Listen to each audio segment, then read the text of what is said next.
Hey guys, Logan here. Welcome to another episode of LBFT. This is episode 4 of LBFT Season 3. For this episode, I'm going to be talking about the New Orleans Saints 12-10 victory in Mercedes-Benz Stadium, New Orleans, Louisiana, against the visiting Dallas Cowboys, formerly 3-0 Dallas Cowboys, with Dak Prescott, Ezekiel Elliott, Amari Cooper, Randall Cobb, Jason Witten, and the rest of the crew. I'm going to be talking about that game because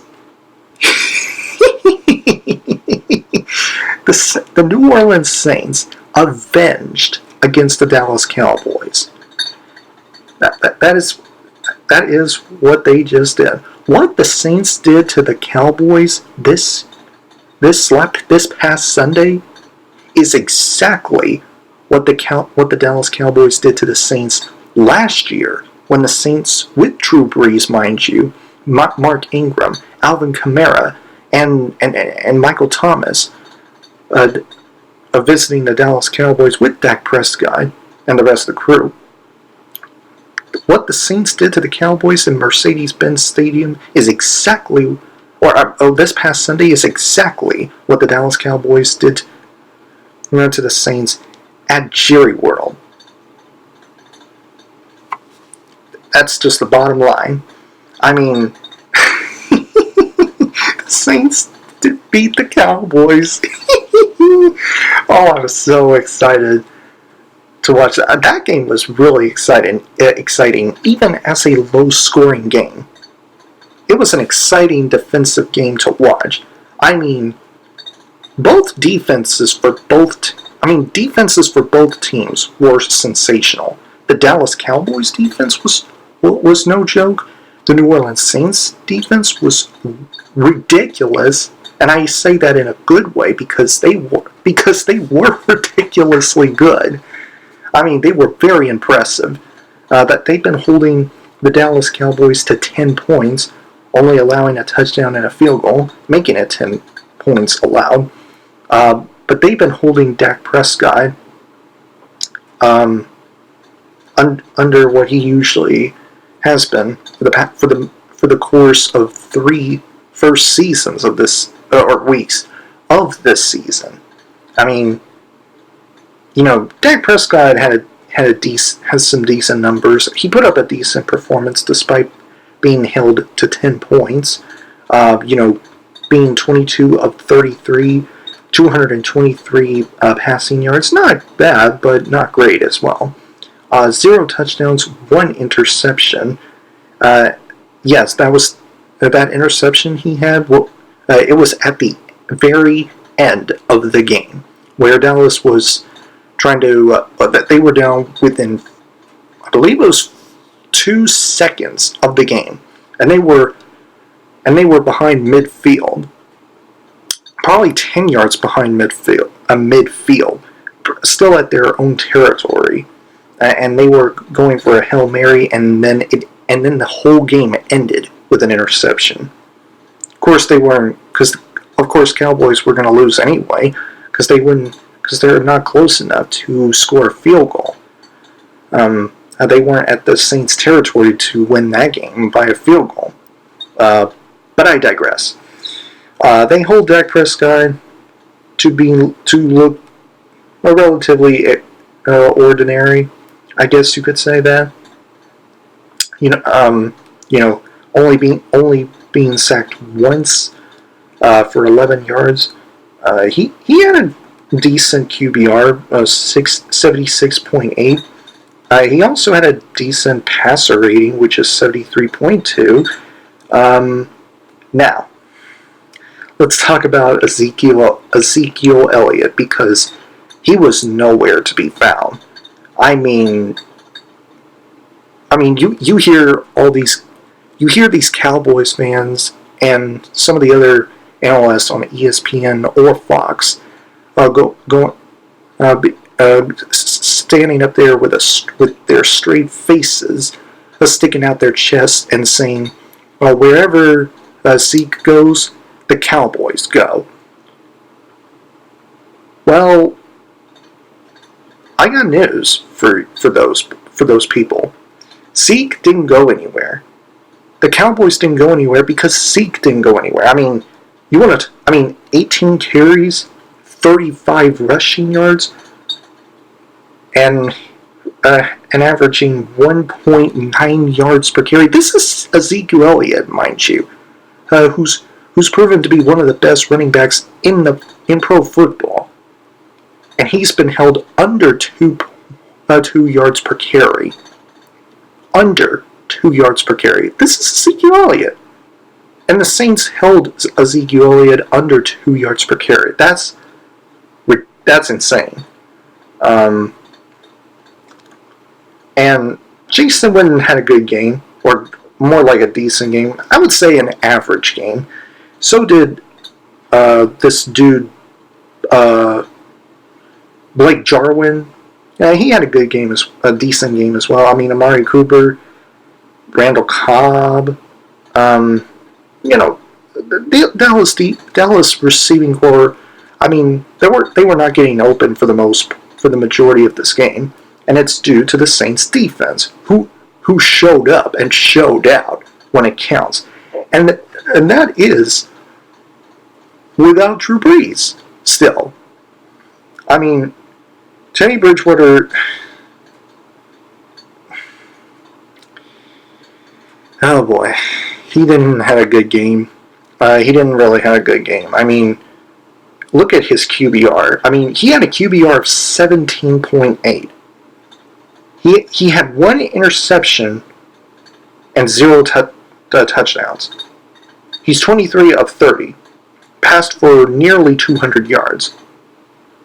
Passer rating of 78.9. I mean, Teddy Bridgewater, he didn't put up big numbers against the Cowboys defense, and that's because the Dallas Cowboys defense was just as impressive as the Saints defense. And then you look at that sack that Teddy Bridgewater gave up. That was foolish on his part. That was really foolish. I mean, now you might argue that his left or right offensive left offensive tackle didn't hold one of those Dallas Cowboys defenders and prevented him from getting into Teddy Bridgewater. You can argue that, but still, I mean, for Teddy Bridgewater to take the sack, especially when they're at their 3rd down, that was foolish. That was dumb. That was a dumb decision on Teddy Bridgewater's part. I just can't get over that. But I digress. Alvin Kamara had a really good game. 17 carries, 69 rushing yards, and he, even though he didn't have a touchdown, he did combine. What is it? So he had 69 rushing yards, and he had 20 yards. So that makes it 89 yards total that he had in this game. And so you take into account his rushing yards and receiving yards, even though he's a running back, not a receiver. But there were times where he looked like a receiver. But anyways, I mean, this is a exciting defensive game. I already said that earlier, but it's true. It was an exciting defensive game, and that's rare, because usually when a game like this is a low scoring game, where teams that score 10 plus points, usually people get bored by that, because they would want to see more points scored by both teams. 30 plus points, if you will. That's not the case in this game. But because this game was played by the Dallas Cowboys and the New Orleans Saints, and again, the Saints still don't have Drew Brees, and they lost Mark Ingram last year to the Baltimore Ravens. They lost him to the Baltimore Ravens, and they still look impressive, at least defensively. I mean, I even read an article where it said that this game had 24.7 million viewers, making it the most viewed Week 4 Sunday Night Football game ever. Ever. 24.7 million viewers this game has. It was just that, I mean, you look at that, and then you look at the final score of that game, 12-10, and it's like, really? Wow, that's impressive. I mean, it is because the Dallas Cowboys were playing the Saints. I get it, but still, a low-scoring game on Sunday night, being the highest viewed Week 4 Sunday Night Football matchup ever in NFL history. That's incredible. That's really incredible. But yeah, I just love it. Saints avenging their loss from last year to the Dallas Cowboys. I love it. It's really fantastic. I was expecting it to be more, to be a lot. I was expecting this game to be at least 20 plus scoring game instead of a 10 plus scoring game. I was expecting it to be more high scoring, a lot more high scoring than that, but it doesn't matter because the Saints won at home against the Cowboys, 12-10, which I'm pleased with. The Cowboys are not undefeated anymore, which is which is hilarious. I mean, we keep hearing about how elite this Dallas Cowboys offense is. Keep hearing about Dak Prescott and how Kellen Moore, the offensive coordinator for the Dallas Cowboys, has utilized the passing attack from the Cowboys offense and how elite they are in terms of passing. Here we are after that Sunday Night Football performance by both teams, especially the Saints. It was just that great. That's all I want. That is it for this episode. This is episode 4 of LBFT season 3. I just want to make this relatively short because I don't have enough time to actually do this because I'm working on my Battle 5 video as this episode is premiering live. But yeah, that's it. So have a good day, guys.